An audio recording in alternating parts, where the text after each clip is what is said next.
আজ আমি স্টেশনের ভূতের গল্প তোমাদের সাথে শেয়ার করতে চলেছি।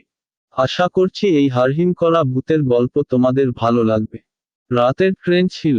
গাড়ি থেকে যখন আমি নিউ জলপাইগুড়ি স্টেশনে নামি রাত তখন ঠিক একটা। যাত্রীদের স্টেশনে নামিয়ে দিয়ে রেলগাড়িটি আবার চলতে লাগলো। আমার সহযাত্রীদের বেশিরভাগ জনই আত্মীয়দের সঙ্গে চলে গেলেন। আমি মামাদের সারপ্রাইজ দিব বলে ফোন করিনি। সঙ্গে থাকা ব্যাগ দুটির একটি কাঁধে ঝুলিয়ে অপরটি হাতে নিয়ে স্টেশন মাস্টারের রুমের দিকে গেলাম। ভিতরে ঢুকতে দেখি সেখানে একজন লোক বসে আছে। উনি হয়তো স্টেশন মাস্টার। তাকে গিয়ে জিজ্ঞেস করলাম এখান থেকে জলপাইগুড়ি কত দূর। তিনি উত্তর দিলেন এখান থেকে জলপাইগুড়ি 40 কিলোমিটার রাস্তা। আমি তাকে বলি, এখন কোনো গাড়ি পাওয়া যাবে কিনা। তিনি বললেন কিছুক্ষণ আগেই একটি গাড়ি জলপাইগুড়ির উদ্দেশ্যে রওনা দিয়েছে। এত রাতে এখান থেকে জলপাইগুড়ি যাওয়ার আর কোনো গাড়ি পাওয়া যাবে না, তাই রাতটা কষ্ট করে এখানে কাটাতে। তার সাথে কথা শেষ করে ওই রুম থেকে বের হয়ে গেল। বাইরে এসে দেখি চারপাশটা কেমন ফাঁকা ফাঁকা, কোনো মানুষজন নেই। পাশের ওয়েটিং রুমে গিয়ে একটি চেয়ারে বসলাম। ভাবলাম মামাদের ফোন করে জানিয়ে দিই, তারা যেন আমাকে নিতে আসে। কিন্তু কি ঝামেলা দেখুন, মোবাইলটিরও ব্যাটারি শেষ।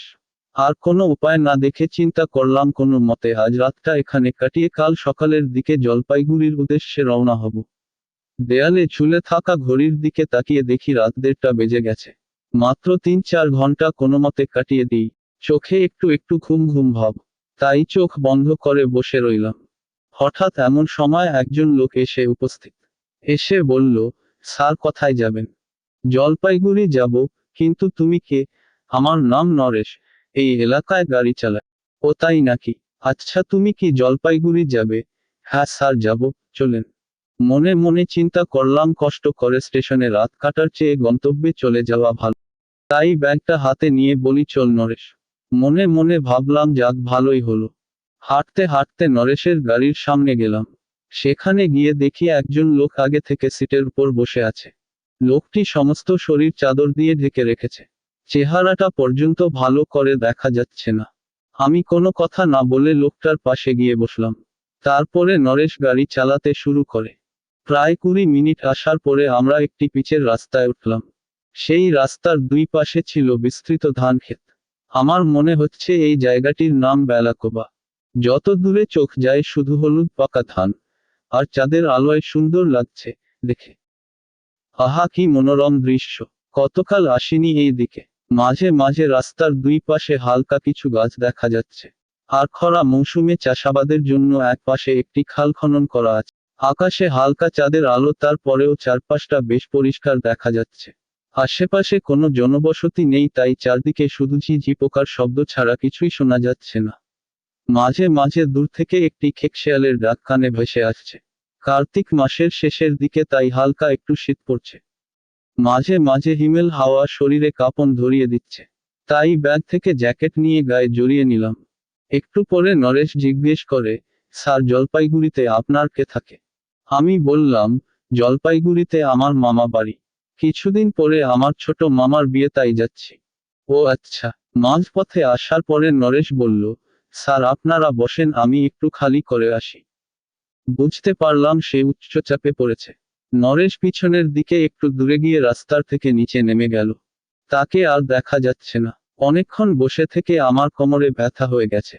তাই গাড়ি থেকে নেমে রাস্তার মধ্যে হাঁটাচলা করতে লাগলাম। প্রায় 45 মিনিট হয়ে গেছে, কিন্তু নরেশ এখনো ফিরে আসছে না। আমি তখন তার নাম ধরে ডাক দিলাম, কিন্তু উত্তর পেলাম না। আমার মাঝে কেমন একটা টেনশন কাজ করছে। কিন্তু আমার পাশে বসা লোকটি কোনো সাড়া শব্দ নেই, চুপচাপ বসে আছে। ব্যাগ থেকে তখন টর্চলাইটটা নিয়ে আস্তে আস্তে আলের নিচের দিকে গেলাম, কিন্তু সেখানে গিয়ে কিছুই দেখতে পেলাম না। আস্তে আস্তে আরো একটু সামনে গেলাম। হঠাৎ লক্ষ্য করলাম খালের জলের রং কেমন যেন একটু লালচে দেখাচ্ছে। আরেকটু এগিয়ে গিয়ে আমার মনে হলো আলের পাশে কার যেন লাশ পড়ে আছে। কাছে গিয়ে দেখি এটি নরেশের লাশ। হে ভগবান, কে যেন তাকে গলা কেটে হত্যা করেছে।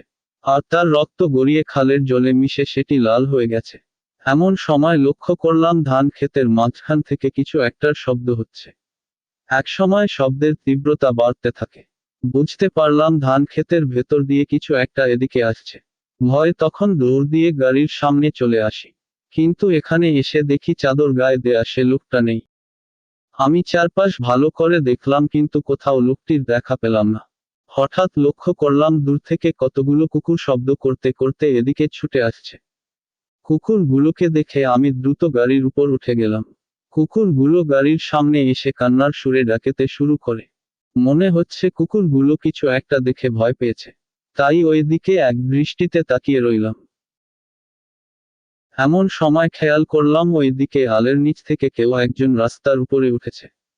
হাতে থাকা টর্চলাইটটি সেদিকে ধরলাম। দেখি রাস্তার উপর এক মধ্যবয়সী মানুষ দাঁড়িয়ে আছে। মুখে আর পোশাকে রক্ত মাখা দাগ। চোখ যেন জল জল করছে আর এক দৃষ্টিতে এদিকে তাকিয়ে আছে। এবার বুঝি আমার পালা। মাথার সব বুদ্ধি যেন হাঁটুতে নেমে গেছে। এই লোকটিই হয়তো নরেশকে খুন করেছে। লোকটিকে দেখে কুকুরগুলো ভয়ে সামনের দিকে দৌড় দিল। আমি তখন কি করব বুঝে উঠতে পারছিলাম না। এদিকে এই ভয়ানক দৃশ্য দেখে আমার হার্টবিট খুব বেড়ে গেছে। চিন্তা করলাম ভাগ্যে যা থাকে থাকুক, ব্যাগটা নিয়ে সামনের দিকে দৌড় দেব। কারণ এই ব্যাগটিতেই আছে নতুন মামির জন্য এক বিশেষ ডায়মন্ড জুয়েলারি। তাই ব্যাগটি হাতে নিয়ে দিলাম একটা দৌড়। কিছু দূর আসার পরে খেয়াল করলাম সামনে দিয়ে একজন লোক হেঁটে যাচ্ছে। দ্রুত তার কাছে গেলাম। কাছে গিয়ে দেখি এটি গাড়ির সেই চাদর গায়ে দেয়া লোকটি। তাকে দেখে মনে কিছুটা সাহস পেলাম। লোকটিকে বললাম, দাদা আপনি হেঁটে চলে আসলেন, ওই দিকে কে যেন নরেশ ড্রাইভারকে খুন করেছে। লোকটি গম্ভীর গলায় উত্তর দিল, তাই নাকি? এই প্রথম আমি লোকটির গলার আওয়াজ শুনতে পেলাম। কিন্তু আওয়াজটি আমার কাছে অতি পরিচিত মনে হচ্ছে। মনের মাঝে কেমন একটা খটকা লাগে। তাই লোকটিকে বলি, দাদা আপনি চাদর দিয়ে এভাবে মুখ ঢেকে রেখেছেন কেন? আপনি কি আপনার চেহারাটা দেখাবেন? আমার কথা শেষ হওয়ার পরে লোকটি রাবণের হাসি হাসতে লাগলেন। বললেন, মুখ দেখবি? তুই মুখ দেখবি? এই দেখ। এটি বলে তার মুখ থেকে চাদর সরালেন। চেহারাটা দেখে আমি হতবাক হয়ে গেলাম। এটা কিভাবে সম্ভব? একটু আগে মারা যাওয়া নরেশ ড্রাইভার তার হাতে কাটা মুন্ডু নিয়ে ঘুরছে। আমার সব অঙ্গপ্রত্যঙ্গ দুর্বল হয়ে যাচ্ছিল। আমার মুখ থেকে তখন আর কোনো কথা বের হচ্ছিল না।